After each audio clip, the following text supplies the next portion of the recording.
Glórias de Maria, de Santo Afonso Maria de Ligório. Parte 2. Meditações sobre as principais festas, as dores e virtudes de Maria Santíssima. 4. Anunciação de Maria. Maria, na encarnação do Verbo, não podia humilhar-se mais do que se humilhou, e Deus, ao contrário, não podia exaltá-la mais do que a exaltou. Quem se exalta será humilhado, e quem se humilha será exaltado. Mateus capítulo 23, versículo 12. É palavra do Senhor que não pode faltar. Por isso é que, havendo Deus determinado fazer-se homem para remir o homem perdido, e assim manifestar ao mundo a sua bondade infinita, e devendo eleger na terra sua mãe, andava procurando entre as mulheres qual delas era a mais santa e a mais humilde. Ora, entre todas fixou uma, e foi a Virgem Maria, que quanto mais perfeita era nas virtudes, tanto mais simples e humilde, como pomba, era no seu conceito. Não tem número as donzelas, dizia o Senhor. Uma só é a minha pomba, a minha perfeita. Cânticos capítulo 6, versículos 7 e 8. Pelo que disse Deus, seja esta a minha mãe escolhida. Vejamos, pois, quão humilde foi Maria, e por conseguinte, quanto Deus a exaltou. Maria, na encarnação do Verbo, não pôde humilhar-se mais do que se humilhou. Será o primeiro ponto. Deus não pôde exaltá-la mais do que a exaltou. Será o segundo. Ponto 1. Falando precisamente o Senhor nos Sagrados Cânticos da humildade desta humildíssima donzela, disse: Quando o rei estava no seu repouso, o meu nardo espalhou a sua fragrância. Cânticos capítulo 1, versículo 11. Comentando Santo Antonino as citadas palavras, diz que na planta do nardo, por ser tão pequena e baixa, foi figurada a humildade de Maria, cujo perfume subiu até o céu, e do seio do Eterno Pai atraiu ao seu seio virginal o Verbo divino. De modo que o Senhor, atraído pelo cheiro desta humilde donzela, a escolheu para sua mãe, quando quis fazer-se homem para remir o mundo. Mas para a maior glória e merecimento desta mãe, não quis fazer-se seu filho, sem primeiro obter o seu consentimento, como diz Guilherme Abade. E por isso, no momento em que a humilde virgem estava na sua pobre casinha, suspirando e pedindo a Deus com maior desejo que nunca para que mandasse o Redentor, como foi revelado a Santa Isabel, monge de São Bento, eis que chega o arcanjo Gabriel a trazer a grande embaixada. Entra e saúda, dizendo: Deus vos salve, ó Virgem cheia de graça, pois que sempre fostes mais rica da graça que todos os outros santos. O Senhor é convosco, porque sois tão humilde. Lucas capítulo 1, versículo 28. Sois bendita entre as mulheres, porque todas as outras incorreram na maldição da culpa. Mas vós, por serdes mãe do que é bendito, fostes e sereis sempre bendita e pura de toda a mancha. A humilde Maria, ouvindo essa saudação tão cheia de louvores, que responde? Nada. Não respondeu, mas pensando em tal saudação, se turbou. Lucas capítulo 1, versículo 29. Seria por temor de ilusão ou por modéstia? À vista de um homem, como alguém pretende, pensando que o anjo lhe apareceu em forma humana? Não. O texto é claro. Turbou-se ao ouvir as suas palavras. Não ao ver o rosto, mas ao ouvir as palavras, como nota Eusébio Emiceno. Foi, pois, a sua turbação toda de humildade, ao ouvir aqueles louvores inteiramente alheios ao humilde conceito que de si tinha. Pelo que, quanto mais o anjo a exalta, mais ela se humilha e se põe a considerar o seu nada. Pondera aqui São Bernardino que se o anjo porventura lhe houvera dito que ela era a maior pecadora do mundo, não teria ela se admirado assim. Mas, ouvindo aqueles louvores tão excelsos, toda se turbou. Turbou-se porque ela, estando tão fundada na humildade, aborrecia todo o louvor de si, e desejava que só o seu Criador, e dador de todo o bem, fosse louvado e bendito. Isto precisamente disse Maria mesma a Santa Brígida, falando do tempo em que foi feita a Mãe de Deus. Mas, digo eu, já a Santíssima Virgem estava bem ciente pela Sagrada Escritura de que era chegado o tempo predito pelos profetas da vinda do Messias, que se tinham cumprido as semanas de Daniel, que havia já passado, segundo a profecia de Jacó, às mãos de Herodes, rei estrangeiro, o cetro de Judá. Já sabia que de uma virgem devia ser a mãe do Messias. Ouvindo depois o anjo dar-lhe aqueles louvores, que a outra parecia não convirem, senão a mãe de Deus, vir-lhe acaso então ao pensamento, ao menos quem se sabe seria ela, esta mãe de Deus escolhida? Não. A sua profunda humildade não a deixou sequer dar entrada a este pensamento.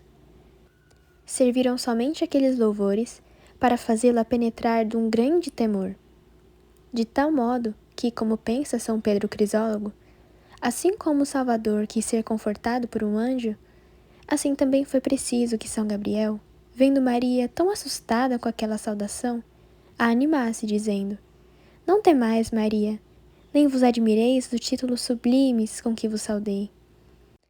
Pois que se vós sois aos vossos olhos tão pequena e vil, Deus, que exalta os humildes, vos fez digna de encontrar a graça que os homens perderam. E por isso vos preservou da mancha comum de todos os filhos de Adão. Por isso, desde a vossa conceição, vos dotou de uma graça maior do que a de todos os santos. Por isso, finalmente, agora vos exalta até serdes a sua mãe. Lucas capítulo 1, versículo 31. Vamos, que se espera? Fala aqui São Bernardo. Senhora, espera o anjo a vossa resposta, e esperamo-la mais nós, já condenados à morte. Eis que a vós, ó Mãe nossa, continua a falar São Bernardo, se oferece já o preço da nossa salvação, que será o Verbo divino em vós feito homem. Se vós o aceitais por filho, logo seremos livres da morte. O mesmo Senhor, quanto está enamorado da vossa beleza, tanto deseja o vosso consentimento, no qual estabeleceu a salvação do mundo. Insiste Santo Agostinho. Depressa, Senhora, respondei. Não retardeis mais a salvação do mundo, que agora do vosso consentimento pende. Eis que Maria responde. Responde ao anjo. Eis aqui a escrava do Senhor. Faça-se em mim segundo a tua palavra. Lucas capítulo 1, versículo 38. Ó resposta, que toda a sabedoria dos homens e dos anjos juntos, ainda que nisso pensassem por 1.000.000 de anos, não poderia inventar nem mais bela, nem mais humilde, nem mais prudente. Ó resposta poderosa, que alegrastes o céu, e à terra trouxestes um mar imenso de graças e de bens. Resposta que apenas saída do humilde coração de Maria, do seio do eterno Pai atraíste o unigênito Filho, ao seu seio puríssimo, a fim de se fazer homem.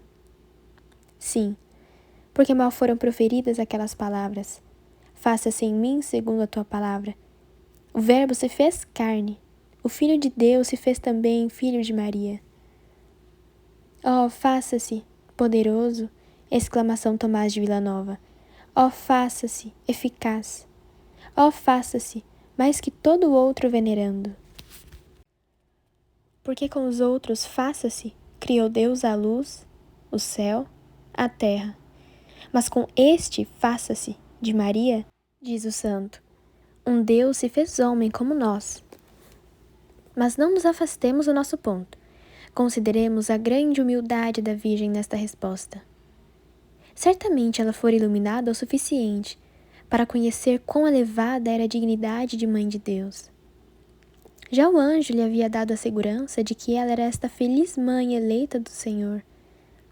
Mas apesar disso tudo, não cresce nada na estima de si mesma, nada se detém na complacência da sua exaltação, olhando de uma parte para o seu nada, e de outra para a infinita majestade do seu Deus, que a elegia para sua mãe. Conhece-se indigna de tanta honra, mas não quer de modo nenhum opor-se à sua vontade. Pelo que, pedindo seu consentimento, O que faz? Que diz? Toda aniquilada em si mesma, toda inflamada, por outro lado do desejo de unir-se assim mais com Deus, abandonando-se toda a divina vontade, responde: aqui está a serva do Senhor. Eis aqui a serva do Senhor, obrigada a fazer o que o seu Senhor lhe manda. Queria dizer: se o Senhor para sua mãe me escolhe a mim, que nada tenho de meu, antes tudo quanto tenho é dom seu, quem pode jamais pensar que ele me escolha por merecimentos meus? Eis a escrava do Senhor. Que merecimento pode ter uma escrava para vir a ser a mãe do seu Senhor? Eis a escrava do Senhor. Louve-se, portanto, somente a bondade do Senhor, e não se louve a escrava, visto que é pura bondade sua pôr os olhos sobre uma criatura tão vil como eu, e fazê-la tão grande. Ó grande humildade de Maria, exclama Guerrico Abade, a qual a faz pequena no seu conceito, porém grande diante de Deus. Indigna aos seus olhos, mas digna aos daquele Senhor imenso que não cabe no mundo. Mais bela ainda a este propósito é a exclamação que São Bernardo faz no 4º sermão da Assunção de Maria, em que diz, admirando a sua humildade: Senhora, como haveis podido unir no vosso coração tão humilde conceito de vós mesma com tamanha pureza, tamanha inocência e tanta plenitude de graça que possuís? E de onde vem, continuou o santo, ó Virgem bem-aventurada, ter-se arraigado tanto em vós esta humildade e tanta humildade, vendo-vos tão honrada e exaltada por Deus? Lúcifer, vendo-se dotado de grande beleza, aspirou a exaltar o seu trono acima das estrelas e tornar-se semelhante a Deus. Isaías, capítulo 14, versículo 13. Que haveria então dito e pretendido o soberbo, se vira dotado das prendas de Maria? A humilde Maria não fez assim.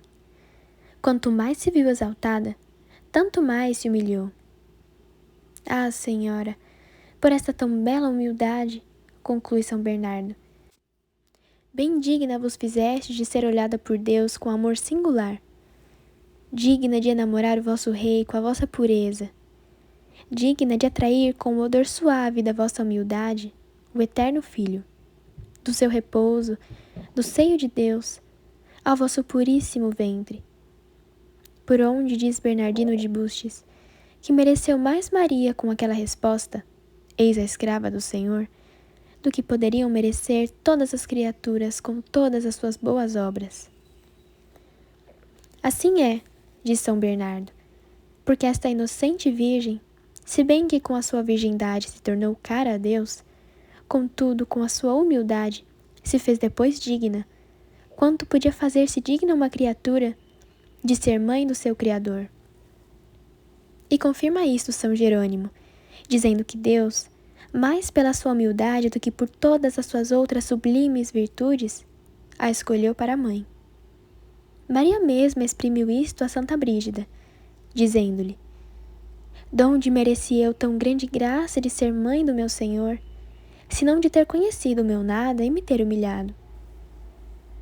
E antes o havia declarado no seu humilíssimo cântico, quando disse: porque pôs os olhos na humildade da sua serva, grandes coisas fez em mim o que é poderoso. Lucas, capítulo 1, versículo 48 e 49. Aqui nota São Lourenço Justiniano que a Santíssima Virgem não diz que pôs os olhos na virgindade, na inocência, mas só na humildade. E por esta humildade, adverte São Francisco de Sales, não inventava Maria louvar a virtude da sua humildade, mas quis declarar que Deus havia olhado para o seu nada, e por sua mera bondade quisera assim exaltá-la. Em suma, diz Santo Agostinho, que a humildade de Maria foi como uma escada, pela qual se dignou o Senhor descer à terra e fazer-se homem no seu seio. Confirma isso Santo Antonino, dizendo que a humildade de Maria foi a sua disposição mais perfeita e mais próxima para ser mãe de Deus. Com isto se entende o que predisse Isaías: sairá uma vara da raiz de Jessé, e uma flor se levantará da sua raiz. Isaías capítulo 11, versículo 1. Pondera Santo Alberto Magno que a flor divina, isto é, o unigênito de Deus, segundo disse Isaías, devia nascer não da copa nem do tronco da planta de Jessé, mas da raiz, precisamente para significar a humildade da mãe. Mais claramente o explica o abade de Celes. Nota que a flor nascerá não da copa, mas da raiz. Por isso disse o Senhor a esta sua amada filha: Aparta de mim os teus olhos, porque eles me fizeram sair fora de mim. Cânticos capítulo 6, versículo 4. Santo Agostinho diz: Donde me fizeram sair, senão do seio do pai para o ventre da mãe? Sobre o qual pensamento diz o douto intérprete Fernandes que os olhos humildíssimos de Maria, com que ela viu sempre a divina grandeza, nunca perdendo de vista o seu nada, fizeram tal violência ao próprio Deus que o atraíram ao seu seio. Compreende-se assim, diz o abade Francon, a razão por que o Espírito Santo louvou tanto a formosura desta sua esposa, pelos olhos que tinha de pomba. Cânticos capítulo 4, versículo 1. Porque Maria, olhando a Deus com olhos de simples e humilde pomba, tanto enamorou da sua beleza, que com liames de amor o fez prisioneiro no seu ventre virginal. Assim fala o abade Francon. De modo que Maria, concluamos este ponto, na encarnação do Verbo, como havemos visto desde o princípio, não pôde humilhar-se mais do que se humilhou. Vejamos agora como Deus, tendo-a feito sua mãe, não pôde exaltá-la mais do que a exaltou.